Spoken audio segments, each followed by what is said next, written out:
টাইগারদের একাদশ নির্বাচনে বড়সড় একটি ভুল সিদ্ধান্তে ভারতের কাছে লজ্জাজনক হার দেখল বাংলাদেশ। টিম ম্যানেজমেন্টের সেই ভুল সিদ্ধান্ত এবার হাতে আঙ্গুল দিয়ে দেখিয়ে দিলেন তামিম ইকবাল। ভারতের বিপক্ষে বাংলাদেশ একাদশে ছিল এক পরিবর্তন, সেটাও পেসার তাসকিন আহমেদের পরিবর্তে জাকের আলী অনেক। একজন পেস বোলার কম খেলিয়ে টাইগাররা এদিন বেশি ব্যাটার নিয়ে মাঠে নেমেছিল, তবুও কাজটা করতে ব্যর্থ বাংলাদেশ দলের ব্যাটাররা। তাসকিনের বাদ পড়ার রীতিমতো হতভম্ব হয়ে পড়েছেন সাবেক অধিনায়ক তামিম ইকবাল। সরাসরি জানালেন একাদশ নির্বাচনে বড়সড় একটি ভুল সিদ্ধান্তে ভারতের কাছে লজ্জাজনক হার দেখল বাংলাদেশ।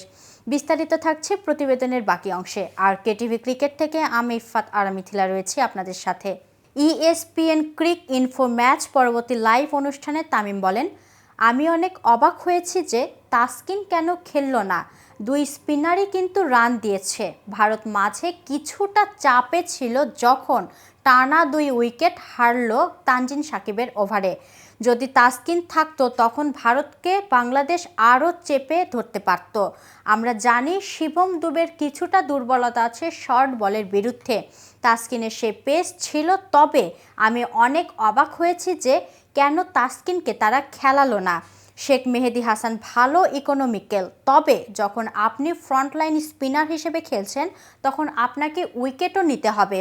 যদি কেউ রান দিয়েও ফেলে, অধিনায়ক তা আমলে নেবে না যদি সে উইকেট তুলে দিতে পারে, কারণ উইকেট দলকে অনেক সাহায্য করে। এদিকে শরীফুলকে না খেলানো নিয়ে তামিম বলেন, আসলে দেখুন, যখন কোনো ব্যাপারে আলোচনা হচ্ছে সবাই বলছে যে রোহিত বাঁহাতি পেসারের বিরুদ্ধে কিছুটা দুর্বল। এই বিষয়গুলো প্লেয়ারের মাথায় আসে যখন সে ম্যাচে খেলে। সবাই কথা বলছে এটা নিয়ে। শরীফুলকে খেলালে বাংলাদেশের কাছে সুযোগ ছিল বাঁহাতি পেসার দিয়ে শুরু করার, দেখতে পারত। ভারত হয়তো 196 করেছে, রোহিত যা রানই করুক না কেন, সে যে শুরুটা এনে দিয়েছে এটা অনেক অনেক গুরুত্বপূর্ণ ছিল। সেখান থেকেই ভারত মোমেন্ট টাইম পেয়েছে। আমি অনেক হতাশ ছিলাম যে তারা তাসকিনকে খেলালো না। পুরো টুর্নামেন্টে বাংলাদেশের বোলিং নিয়ে অনেক প্রশংসা হয়েছে। তানজিম হাসান সাকিব নতুন বলে দারুণ করছে, ফলে আপনাকে কেন পুরো সেটআপ চেঞ্জ করতে হবে যখন কেউ ভালো করছে তখনও? আজকে তানজিম সাকিব নতুন বল পেল না। একজন ব্যাটার অতিরিক্ত নেয়ার বিষয়ে মুখ খুললেন তামিমও।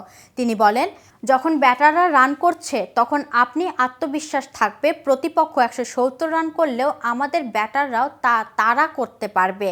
যখন ব্যাটাররা সংগ্রাম করছে তখন আসলে আপনি কেন এই সিদ্ধান্ত নিতে যাবেন আর বোলিং করতে চাইবেন? অনেক অবাক করার মতো সিদ্ধান্ত ছিল। শুধু এটি না, আরও অনেকগুলো। কেন তাসকিনকে নিল না, কিভাবে বোলিং শুরু করলো, এসবের দিকেও আঙ্গুল উঠবে। অন্যদিকে টসে জিতে ফিল্ডিং করা নাজমুলের সিদ্ধান্তের সঙ্গে সাকিব যে একমত নন সেটি বুঝতে সমস্যা হলো না। ম্যাচ শেষে সংবাদ সম্মেলনে এসেছিলেন বাংলাদেশের অলরাউন্ডার। সেখানে তাকে যখন প্রশ্ন করা হলো এখন মনে হচ্ছে কিনা প্রথম ব্যাটিংয়েই করলে ভালো হতো, সাকিব বললেন, আমাকে যদি জিজ্ঞেস করেন ক্যারিবিয়ানে একটি বা দুটি ম্যাচেই দলগুলো টসে জিতে পরে ব্যাটিং করেছো। ইংল্যান্ডের মনে হয় একটা ম্যাচে 180 চেঞ্জ করেছে, নইলে প্রথমে ব্যাটিং করাটাই নিয়ম। দলগুলো এতে সফলও হচ্ছে। এটা মনে রাখলে হয়তো প্রথমে ব্যাটিং করলে ভালো হতো। তবে অধিনায়ক ও কোচ হয়তো ভেবেছেন ওদেরকে মোটামুটি একটা রানে আটকে রাখতে পারলে কাজটা সহজ হবে, কত রান করতে হবে এটা জানা থাকবে। তো ভিউয়ার্স, এ সম্পর্কে আপনার কোনো মতামত থাকলে কমেন্টস করে জানাতে পারেন। আর ভিডিওটি ভালো লাগলে লাইক শেয়ার করতে ভুলবেন না। আজ এখানেই শেষ করছি। এতক্ষণ সাথে থাকার জন্য ধন্যবাদ। নিয়মিত সকল ক্রিকেট আপডেট এবং ইনফরমেটিভ ভিডিও পেতে কেটিভি ক্রিকেটের সাথেই থাকুন।